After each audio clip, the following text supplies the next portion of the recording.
ណាសូមក្រាបថ្វាយបង្គំព្រះថេរានុថេរៈគ្រប់ព្រះអង្គជាទីសក្ការៈសូមគោរពសម្ដេចទ្រង់ឯកឧត្តមលោកជំទាវអស់លោកស្រីបងប្អូនអ្នកសារព័ត៌មានក៏ដូចជាជនរួមជាតិទាំងក្នុងនិងក្រៅប្រទេសជាទីគោរពនិងជាទីរាប់អានថ្ងៃនេះអ្នកនាំពាក្យរាជរដ្ឋាភិបាលសូមធ្វើបច្ចុប្បន្នភាពជូនបងប្អូនជនរួមជាតិជ្រាបអំពីការងារការទូតយ៉ាងសកម្មរបស់រាជរដ្ឋាភិបាលដើម្បីការពារកិត្តិយសនិងសេចក្តីថ្លៃថ្នូររបស់ថ្នាក់ដឹកនាំប្រជាពលរដ្ឋភាគសឹកក៏ដូចជាការពារអធិបតេយ្យភាពជាតិបូរណភាពទឹកដីទី1នៅថ្ងៃទី29ខែមករាឆ្នាំ2026រាជរដ្ឋាភិបាលកម្ពុជាតាមរយៈក្រសួងការបរទេសនិងសហប្រតិបត្តិការអន្តរជាតិបានតវ៉ាជំទាស់ជាផ្លូវការចំពោះសកម្មភាពអរិភាពរបស់អគ្គលេខាធិការនៃក្រមប្រឹក្សាសន្តិសុខជាតិថៃមកលើប្រធានព្រឹទ្ធសភានិងនាយករដ្ឋមន្ត្រីកម្ពុជាក្នុងទម្រង់ជាពាក្យបណ្ដឹងផ្លូវច្បាប់ដែលបានដាក់ទៅតុលាការក្នុងស្រុកថៃតាក់ទងទៅនឹងប្រតិបត្តិការយោធាតាមបណ្ដោយព្រំដែនកម្ពុជាថៃក្នុងឆ្នាំ2025កម្ពុជាយល់ឃើញជាមួយក្តីបារម្ភខ្លាំងថាពាក្យបណ្ដឹងប្រឆាំងនឹងថ្នាក់ដឹកនាំកម្ពុជារបស់កម្ពុជាគឺជាសកម្មភាពផ្ទុយនឹងកិច្ចខិតខំប្រឹងប្រែងជាបន្តបន្ទាប់ដើម្បីបន្ធូរបន្ថយស្ថានភាពរវាងកម្ពុជាថៃព្រមទាំងផ្ទុយទៅនឹងស្មារតីនៃសេចក្តីប្រកាសរួមនៃកិច្ចប្រជុំពិសេសលើកទី3របស់គណៈកម្មាធិការព្រំដែនទូទៅដែលបានប្រព្រឹត្តទៅកាលពីថ្ងៃទី27ខែធ្នូឆ្នាំ2025កម្ពុជាក៏បានបញ្ជាក់ថាការប៉ុនប៉ងណាមួយនៅក្នុងការផ្ដួចផ្ដើមនីតិវិធីច្បាប់ក្នុងស្រុកដើម្បីកំណត់គោលដៅលើថ្នាក់ដឹកនាំជាន់ខ្ពស់នៃរដ្ឋអធិបតេយ្យចំពោះសកម្មភាពពាក់ព័ន្ធទៅនឹងកាតព្វកិច្ចផ្លូវការរបស់ខ្លួនជាពិសេសសកម្មភាពតាក់ទងនឹងការការពារនៃរដ្ឋអធិបតេយ្យចំពោះសកម្មភាពពាក់ព័ន្ធទៅនឹងកាតព្វកិច្ចផ្លូវការរបស់ខ្លួនជាពិសេសសកម្មភាពតាក់ទងនឹងការការពារជាតិនិងបូរណភាពទឹកដីគឺជាគ្មានមូលដ្ឋានក្រោមច្បាប់អន្តរជាតិនោះទេហើយវាក៏មិនស្របទៅនឹងគោលបំណងនិងគោលការណ៍នៃធម្មនុញ្ញអាស៊ាននិងសន្ធិសញ្ញាមិត្តភាពកិច្ចសហប្រតិបត្តិការនិងតំបន់អាស៊ីអាគ្នេយ៍នោះដែរដូច្នេះកម្ពុជាជំរុញឲ្យថៃចាត់វិធានការចាំបាច់ដើម្បីដោះស្រាយការវិវត្តដ៏គួរឲ្យសោកស្ដាយនេះដែលអាចនឹងធ្វើឲ្យប៉ះពាល់ទៅដល់ការអនុវត្តប្រកបដោយប្រសិទ្ធភាពនៃបទឈប់បាញ់និងការរៀបចំនានាដើម្បីកាត់បន្ថយភាពតានតឹងឬក៏ធ្វើឲ្យប៉ះពាល់ទៅដល់កិច្ចខិតខំប្រឹងប្រែងជាបន្តបន្ទាប់ដើម្បីស្ដារទំនាក់ទំនងចិត្តនិងទំនាក់ទំនងរវាងប្រទេសទាំងពីរឡើងវិញទី2នៅថ្ងៃទី29ខែមករាឆ្នាំ2026ដដែលឯកឧត្តមឧបនាយករដ្ឋមន្ត្រីប្រាក់សុខុនរដ្ឋមន្ត្រីក្រសួងការបរទេសនិងសហប្រតិបត្តិការអន្តរជាតិបានអញ្ជើញចូលរួមកិច្ចប្រជុំចង្អៀតនៃរដ្ឋមន្ត្រីការបរទេសអាស៊ាននៅកោះសេប៊ូប្រទេសហ្វីលីពីនក្នុងឱកាសនោះលោកជំទាវម៉ាថេរីហ្សាភីឡាហ្សារ៉ូរដ្ឋមន្ត្រីការបរទេសហ្វីលីពីនក្នុងនាមជាប្រធានអាស៊ានបានចាប់ផ្ដើមអង្គប្រជុំដោយជម្រាបជូនអំពីអត្ថប្រយោជន៍របស់ខ្លួនក្នុងឆ្នាំ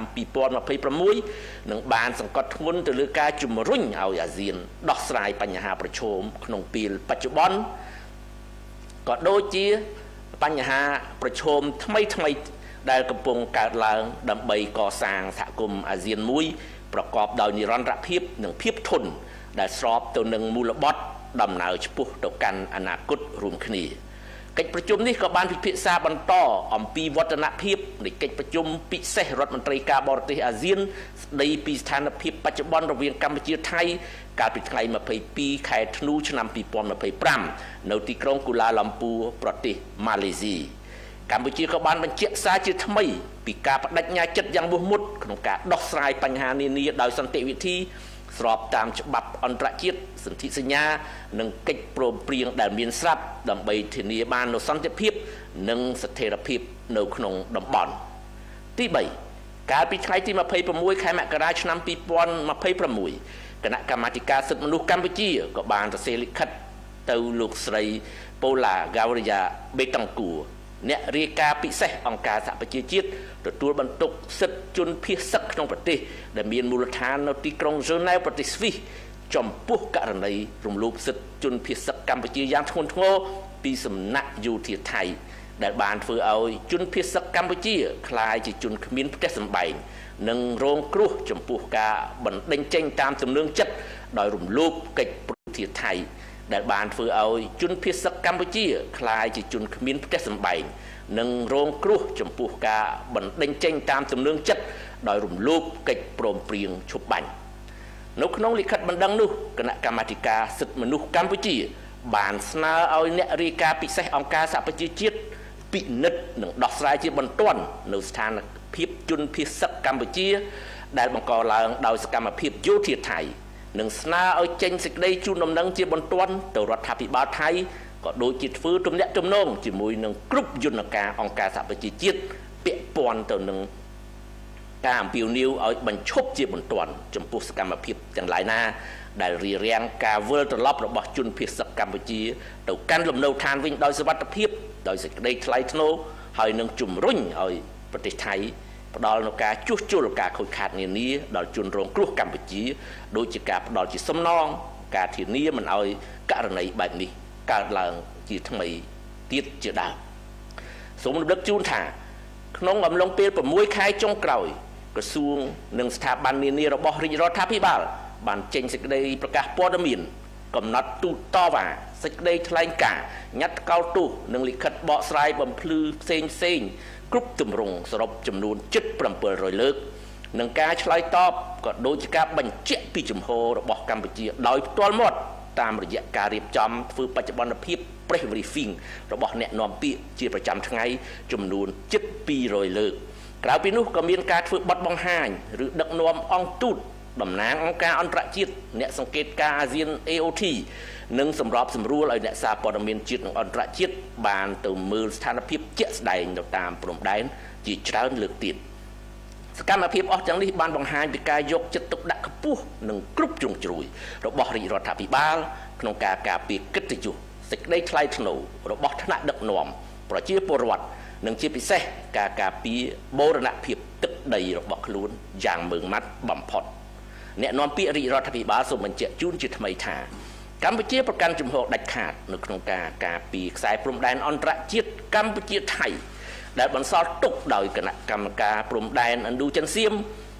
ដោយគោរពតាមគោលការណ៍ច្បាប់អន្តរជាតិគោលការណ៍ខ្សែព្រំដែនមិនកែប្រែនិង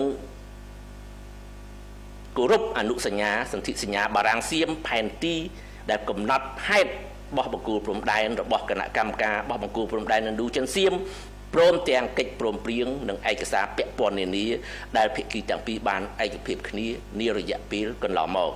កម្ពុជាមិនទទួលស្គាល់ជាដាច់ខាតនៅការកែប្រែខ្សែព្រំដែនណាមួយដែលកើតចេញពីការប្រើកម្លាំងនោះឡើយសូមអរគុណនិងសូមគោរពលាតែប៉ុណ្ណេះបាទ